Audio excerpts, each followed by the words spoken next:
Islamabad high court ने वफाकी police को 50% कोटे पर सूबों से भर्तियों का हतमी फैसला करने से रोक दिया। फरीकैन को आइंदा समाअत तक पैरावाइज कमेंट्स दाखिल कराने की हिदायत। बानी PTI और बुशरा बीबी के केस सुनने वाले जज एक बार फिर तब्दील। रावलपिंडी के एहतसाब अदालत नंबर 1 में नासिर जावेद राना के बतौर जज तैनाती का नोटिफिकेशन जारी। पीपल्स पार्टी ने पेशावर हाई कोर्ट में सरकारी यूनिवर्सिटीज की अराजी के फरोख्त रोकने के लिए रिट दायर कर दी। हजारों एकड़ अराजी की मुमकिन फरोख्त रोकने की इस्तदा।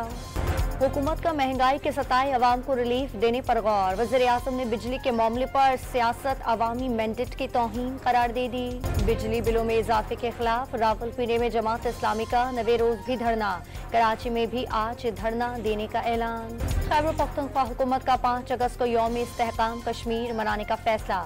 कश्मीरियों से इजहारी यकजहती के लिए रैलियां निकाली जाएंगी।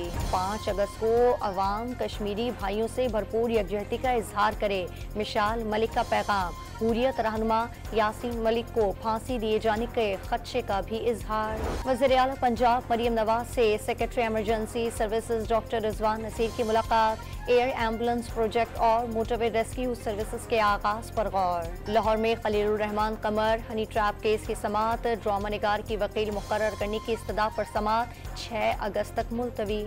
बलूचिस्तान में मुजाहरे खत्म होते ही ज़ायरीन की वापसी शुरू। ईरान से आने वाले पाकिस्तानी ज़ायरीन कई रोज से सरहद पर फंसे हुए थे। कराची के इलाके औरंगी टाउन मंसूर नगर के करीब मुबैना पुलिस मुकाबला। 2 डाकू जख्मी हालत में गिरफ्तार। माए कलाची पाथक पर पुलिस ने मुकाबले में जख्मी 2 डाकू पकड़ लिए। इस्माइल हनिया की शहादत के बाद मशरक़ वस्ता में जंग के बादल गहरे। अमरीका ने जंगी बहरी जहाज मशरक़ वस्ता भेजने का हुक्म दे दिया। बरतानिया के इलाके साउथपोर्ट में चाकू के हमले में 3 बच्चियों की मौत के बाद पुरतशद्दुद मुजाहिरे मुश्किल अफराद ने पुलिस स्टेशन को आग लगा दी। और कराची में 6ठे रोज भी बादलों के डेरे। आज मुख्तलिफ इलाकों में कहीं हल्की तो कहीं तेज बारिश का इम्कान।